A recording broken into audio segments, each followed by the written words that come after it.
Assalamualaikum warahmatullahi wabarakatuh. Perkenalkan, nama saya Winda Lestiana, saya dari kelas 3 MPIA. Baiklah, di sini saya akan mempresentasikan jawaban UAS mata kuliah filsafat pendidikan dengan dosen pengampu Dr. Amiruddin SPDI MPDI. Soal pertama, bagian A, ada apa sebenarnya masalah pendidikan atau guru kita saat ini dan bagaimana solusinya?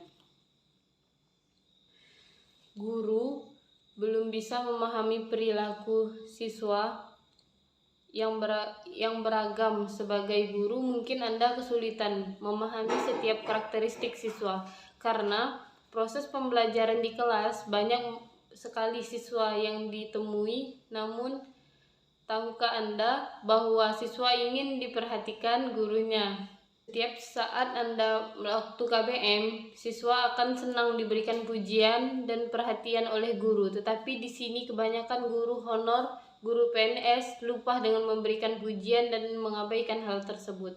Sebagai guru harus memiliki siswa, ada yang baik dan ada yang tidak baik, seperti tidur di kelas, ribut selama KBM. Solusinya honor maupun PNS, kita harus belajar untuk menegurnya, dan seharusnya guru harus melatih untuk melihat perhatian terhadap lingkungan sekolah dan sekitarnya. Bagian B, ada apa sebenarnya dengan peserta didik kita saat ini dan bagaimana solusinya?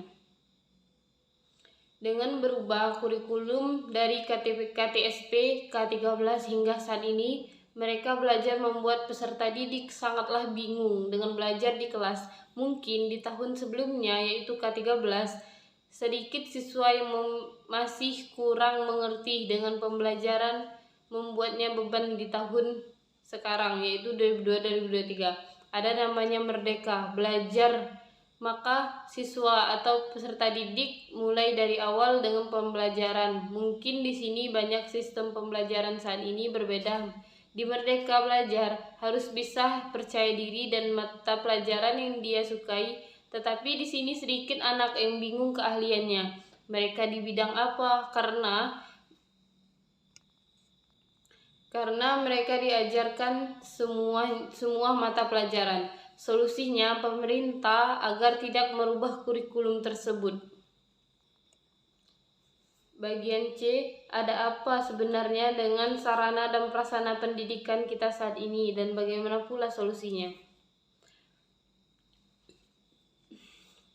Masalah yang umum di Indonesia saat ini adalah banyaknya sekolah dengan sarana dan prasarana yang kurang memadai, dan masih banyak kekhawatiran terutama di sekolah pelosok atau terpencil. Fasilitas yang tidak memadai seperti meja rusak, kursi yang patah, meja dicoret-coret, atap bocor sehingga tidak nyaman pembelajaran, dan juga kurangnya tenaga kependidikan yang profesional karena keterbatasan sarana dan prasarana. Fasilitas yang dijanjikan pemerintah sangat hoaks dan tidak dapat dimanfaatkan secara maksimal, dan bakat siswa tidak dikembangkan. Solusinya, kepala sekolah harus melihat kondisi sekolahnya dengan cara menyusun rencana pengadaan penyusunan bantuan kemasyarakatan, penyusunan proposal, APBS, koordinasi dengan pihak yang terkait. Bagian D, ada apa sebenarnya dengan kurikulum pendidikan kita? Mengapa selalu berubah? Jelaskan. Jawaban bagian 4, mengapa kurikulum berubah setiap tahunnya? Karena harus disesuaikan dengan kebutuhan siswa dan disesuaikan dengan perkembangan zaman. Bagian E, jelaskan pula masalah-masalah lain yang menurut Anda penting dan menjadi penyebab rendahnya kualitas pendidikan kita, serta solusi konkretnya. Ini terjadi di kalangan semua siswa, mulai dari jenjang sekolah dasar, menengah, atas. Kurang tegasnya guru juga menjadi faktor berkembangnya budaya ini. Kebiasaan ini sulit dihilangkan bila sedari kecil saja mereka sudah berani mencontek ketika ujian. Solusinya, guru berani menegur orang tua agar tidak terulang. Nomor 2, bagian A. Anda jelaskan landasan filosofisnya. Mengapa para pendiri negara kita merumuskan dan memilih Pancasila sebagai filsafat negara kita? Pancasila disebut sebagai dasar filsafat negara, berarti Pancasila digunakan sebagai dasar dalam mengatur pemerintah dan penyelenggaraan negara. Hal tersebut sesuai dengan pembukaan Undang-Undang Dasar 1945, khususnya Ilenium keempat, yang berbunyi, maka disusunlah kemerdekaan kebangsaan Indonesia ini dalam suatu Undang-Undang Dasar Negara Republik Indonesia, yang terbentuk dalam suatu susunan negara Indonesia yang berkedaulatan rakyat dan berdasarkan kepada ketuhanan yang Maha Esa, kemanusiaan yang adil dan beradab, persatuan Indonesia, kerakyatan yang dipimpin oleh hikmat kebijaksanaan dalam permusyawaratan dan perwakilan, serta dengan mewujudkan keadilan sosial bagi seluruh rakyat Indonesia. Bagian yang B, Anda jelaskan nilai-nilai luhur apa yang terkandung dalam Pancasila dan korelasinya dengan pendidikan nasional Indonesia. Sila pertama, Pancasila yaitu ketuhanan yang Maha Esa, yang mengakui adanya kepercayaan dan ketakwaan kepada Tuhan Sang Pencipta alam sesuai dengan agama dan kepercayaannya masing-masing. Untuk itulah harus dikembangkan sikap hormat dan menghormati dan bekerja sama antar pemeluk agama dan penganut kepercayaan dalam semangat membina kerukunan hidup di antara sesamanya. Hal ini menjadi penting karena agama dan kepercayaan terhadap Tuhan yang Maha Esa adalah masalah yang menyangkut hubungan kepribadian manusia dengan Tuhan. Oleh karena itu, maka harus juga dimiliki sikap saling menghormati kebebasan dalam menjalankan ibadah sesuai dengan agama dan kepercayaannya masing-masing, dengan tidak memaksa kehendak suatu agama dan kepercayaan terhadap Tuhan yang Maha Esa kepada orang lain. Bagian C, Anda jelaskan bagaimana cara mengimplementasikan nilai-nilai Pancasila dalam dunia pendidikan Indonesia.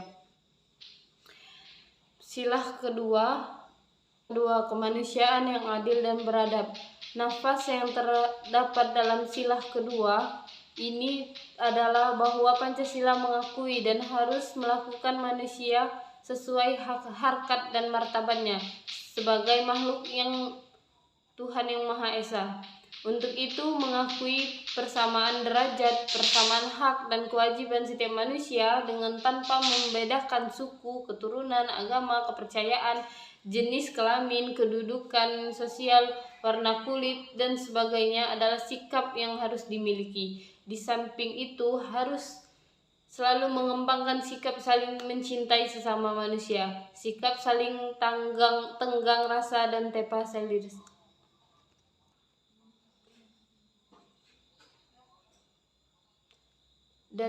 selira, sikap tidak semena-mena dan mau menang sendiri terhadap orang lain, dengan tetap selalu menjunjung tinggi nilai-nilai kemanusiaan, melakukan kegiatan kemanusiaan, berani membela kebenaran dan keadilan. Silah ketiga, persatuan Indonesia. Silah ketiga dari Pancasila mengandung arti bahwa bangsa Indonesia harus mampu menempatkan unsur persatuan, kesatuan, serta kepentingan dan keselamatan bangsa dan negara sebagai kepentingan bersama di atas kepentingan bersama pribadi dan golongan. Untuk maksud itu, maka harus selalu sanggup dan rela berkorban untuk kepentingan bangsa dan negara. Apabila diperlakukan dengan mengembangkan rasa cinta kepada tanah air dan bangsa, serta mengembangkan rasa cinta kepada tanah air Indonesia, memelihara ketertiban dunia yang berdasarkan asas kemerdekaan, perdamaian abadi dan keadilan sosial, persatuan Indonesia atas dasar Bhinneka Tunggal Ika. Dalam mengajukan pergaulan demi tegaknya persatuan dan kesatuan bangsa. Sila keempat, kerakyatan yang dipimpin oleh hikmat, kebijaksanaan dalam permusyawaratan perwakilan, mengandung nilai bahwa kepada warga negara dan warga masyarakat, setiap manusia Indonesia mempunyai kedudukan, hak dan kewajiban yang sama, sehingga tidak tepat apabila terdapat kehendak yang memaksa kehendak kepada orang lain. Hal itu sama dengan artinya akan selalu mengutamakan sikap musyawarah di dalam mengambil keputusan untuk kepentingan bersama. Dengan demikian, maka musyawarah untuk mencapai mufakat dilandasi dengan semangat kekeluargaan, saling menghormati dan menjunjung tinggi sikap keputusan musyawarah. Kesemuanya dilakukan melalui para wakil-wakil yang dipercayai untuk melakukan permusyawaratan oleh Dewan Perwakilan Rakyat atau DPR. Sila kelima, keadilan sosial bagi seluruh rakyat Indonesia. Sila kelima dari Pancasila ini menegaskan kembali pola, sikap, dan tindak bahwa bangsa Indonesia harus mengembangkan perbuatan yang luhur, mencerminkan sikap dan suasana kekeluargaan dan kegotong royongan. Untuk itu, sikap yang haruslah dimiliki adalah mengembangkan sikap adil terhadap sesama, menjaga keseimbangan antara hak dan kewajiban, menghormati hak orang lain, suka memberi pertolongan orang lain agar dapat berdiri sendiri, tidak menggunakan hak milik untuk usaha-usaha yang bersifat pemerasan terhadap orang lain, hal-hal yang bersifat pemborongan dan gaya hidup mewah, tidak menggunakan hak pemilik untuk ketentangan dan merugikan kepentingan umum, suka bekerja keras dan menghargai hasil karya orang lain yang bersifat bagi kemajuan serta kesejahteraan bersama di dalam rangka mewujudkan kemajuan yang merata dan keadilan sosial. Bagian C, Anda jelaskan bagaimana cara mengimplementasikan nilai-nilai Pancasila dalam dunia pendidikan Indonesia. Dalam mengimplementasikan nilai-nilai Pancasila melalui pendidikan kewarganegaraan di sekolah bisa dilakukan melalui metode pembelajaran yang menyenangkan dan lebih menarik agar peserta didik bersemangat dan sangat semangat ketika menyimak pembelajaran. Bagian D, Anda jelaskan pula apa dampak negatif yang akan ditimbulkan jika pendidikan kita tidak diwarnai dengan atau tidak dipengaruhi oleh Pancasila.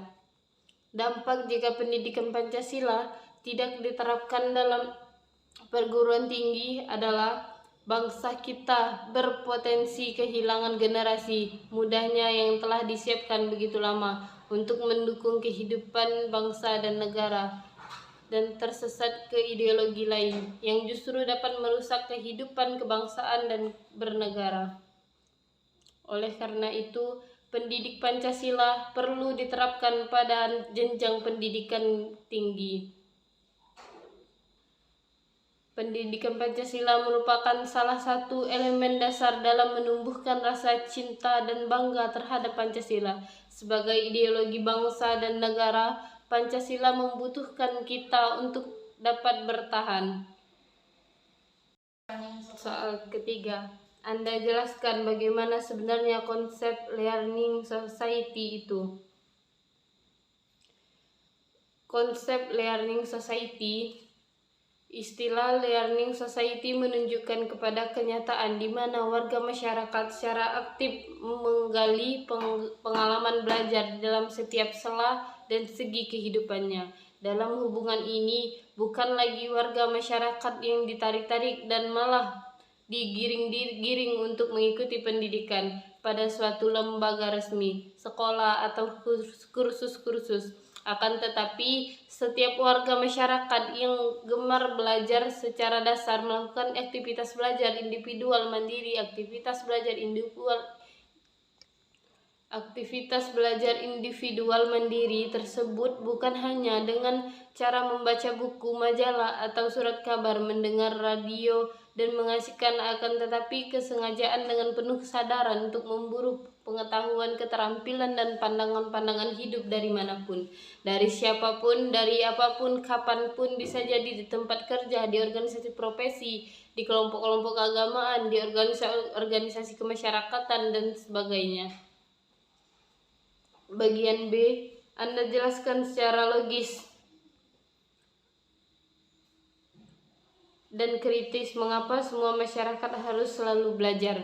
Sila pertama Pancasila yaitu ketuhanan yang Maha Esa, yang mengakui adanya kepercayaan dan ketakwaan kepada Tuhan Sang Pencipta alam sesuai dengan agama dan kepercayaannya masing-masing. Untuk itulah harus dikembangkan sikap hormat dan menghormati dan bekerja sama antar pemeluk agama dan penganut kepercayaan dalam sangat membina kerukunan hidup di antara sesama. Hal ini menjadi penting karena agama dan kepercayaan terhadap Tuhan yang Maha Esa adalah masalah yang menyangkut hubungan pribadi manusia dengan Tuhan. Oleh karena itu, maka harus juga dimiliki sikap saling menghormati kebebasan dalam menjalankan ibadah sesuai dengan agama dan kepercayaan masing-masing, dengan tidak memaksa kehendak suatu agama dan kepercayaan terhadap Tuhan yang Maha Esa kepada orang lain. Sila kedua, kemanusiaan yang adil dan beradab. Nafas yang terdapat dalam sila kedua ini adalah bahwa Pancasila mengakui harus melakukan semua harkat dan martabat sesuai makhluk untuk mengakui persamaan derajat dan hak kewajiban manusia dengan tanpa membedakan suku, keturunan, agama, kepercayaan, jenis kelamin, kedudukan sosial, warna kulit, dan sebagainya adalah sikap yang harus dimiliki. Di samping itu harus selalu mengembangkan sikap saling mencintai sesama manusia, sikap saling tenggang rasa dan tepa salira, sikap tidak semena-mena dan mau menang sendiri terhadap orang lain, dengan tetap selalu menjunjung tinggi nilai-nilai kemanusiaan, melakukan kegiatan kemanusiaan, berani membela kebenaran dan keadilan. Sila ketiga, Persatuan Indonesia. Sila ketiga dari Pancasila mengandung arti bahwa bangsa Indonesia harus mampu menempatkan unsur persatuan, kesatuan, serta kepentingan dan keselamatan bangsa dan negara sebagai kepentingan bersama di atas kepentingan pribadi dan golongan. Untuk maksud itu, maka harus selalu sanggup dan rela berkorban untuk kepentingan bangsa dan negara apabila diperlukan dengan mengembangkan rasa cinta kepada tanah air dan bangsa, serta mengembangkan rasa cinta kebangsaan dan bertanah air Indonesia, melihat ketertiban dunia yang berdasarkan asas kemerdekaan, perdamaian abadi, dan keadilan sosial, persatuan atas dasar Bhinneka Tunggal Ika dalam mengajukan pergaulan demi tegaknya persatuan dan kesatuan bangsa. Sila keempat, kerakyatan yang dipimpin oleh hikmat kebijaksanaan dalam permusyawaratan perwakilan, mengandung nilai-nilai bahwa kepada warga negara dan warga masyarakat, setiap manusia Indonesia mempunyai kedudukan, hak, dan kewajiban yang sama, sehingga tidak tepat apabila terdapat kehendak yang memaksa kehendak orang lain. Hal itu sama dengan artinya akan selalu mengutamakan sikap musyawarah di dalam mengambil keputusan untuk kepentingan bersama. Dengan demikian, maka masyarakat untuk mencapai mufakat dilandasi oleh sangat kekeluargaan, suka menghormati dan menjunjung tinggi setiap keputusan musyawarah.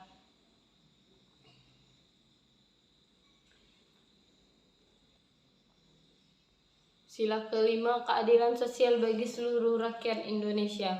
Sila kelima dari Pancasila ini menegaskan kembali pola, sikap, dan tindak bahwa bangsa Indonesia harus mengembangkan perbuatan yang luhur, mencerminkan sikap dan suasana kekeluargaan dengan bergotong royong. Untuk itu, sikap yang harus dimiliki adalah mengembangkan sikap adil terhadap sesama, menjaga keseimbangan antara hak dan kewajiban, menghormati hak orang lain, suka memberi pertolongan orang lain agar dapat berdiri sendiri, tidak menggunakan hak milik untuk usaha-usaha yang bersifat pemerasan terhadap orang lain.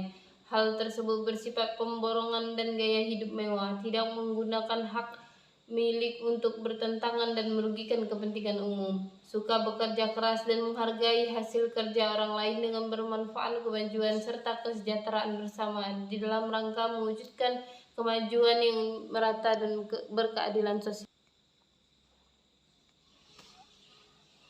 Bagian C, tuliskan dan jelaskan bagaimana strategi efektif Anda untuk mempraktekkan dan memudayakan learning society di lingkungan tempat tinggal Anda masing-masing. Apa yang harus Anda lakukan dan akan Anda lakukan. Learning society ini kita mengartikan adalah masyarakat belajar. Kita tidak hanya belajar di sekolah dan membaca buku, tetapi kita harus memahami dan mengambil pembelajaran. Kita perlu untuk membangun masyarakat untuk pembelajaran. Di daerah saya terdapat banyak anak muda malas untuk membaca karena terpengaruh dengan adanya HP Android yang mengobrol, membaca WhatsApp, TikTokan, padahal HP-nya sudah canggih dengan fasilitas yang 4 GB tetapi digunakan untuk sia-sia. Saya belum pernah mempraktekkan dan memudayakan learning, tetapi saya akan mencoba mendorong anak generasi muda untuk membaca, dan walaupun hanya tidak kurang dari 100% anak di daerah saya yang akan diajarkan membaca. Bagian D, Anda jelaskan bagaimana konsep ideal pendidikan multikultural, apa manfaatnya dan apa pula dampak negatifnya bila pendidik multikultural ini tidak dipahami dan tidak diimplementasikan oleh bangsa Indonesia. Konsep dasar pendidikan multikultural adalah setiap peserta didik harus diberikan kesempatan yang sama tanpa memandang perbedaan kondisi, baik suku, bangsa, jenis kelamin, dan lainnya. Mereka berhak mendapatkan persamaan dalam aspek pendidikan. Misalnya, seorang guru harus memberikan perhatian, bimbingan, arahan yang sama pada semua peserta didik di kelas. Penerapan konsep tersebut di sekolah diharapkan mampu mencegah tindakan diskriminasi di masa mendatang. Semakin banyak generasi yang sadar akan kepentingan menjaga perdamaian, semakin kecil kemungkinan terjadi tindak diskriminasi, baik rasial maupun etnosentrisme. Manfaatnya adalah sebagai berikut. 1. Peserta didik bisa bebas mengekspresikan kreativitasnya tanpa khawatir mendapat perlakuan diskriminasi. Yang kedua, peserta didik terlatih untuk menyikapi berbagai keragaman di lingkungan sekitar. Dan yang ketiga, peserta didik termotivasi untuk menjaga agen perubahan sosial yang nantinya bisa menghapus tindakan rasial maupun etnosentrisme. Dampak negatifnya bisa menyebabkan perpecahan. Salah satu masalah yang ada di masyarakat terkait dengan multikulturalisme adalah konflik yang disebabkan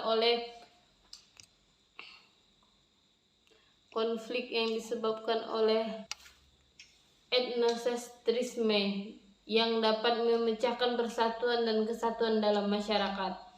Terima kasih. Kurang dan lebihnya saya mohon maaf. Saya akhiri, wallahul muwaffiq ila aqwamit thoriq. Wassalamualaikum warahmatullahi wabarakatuh.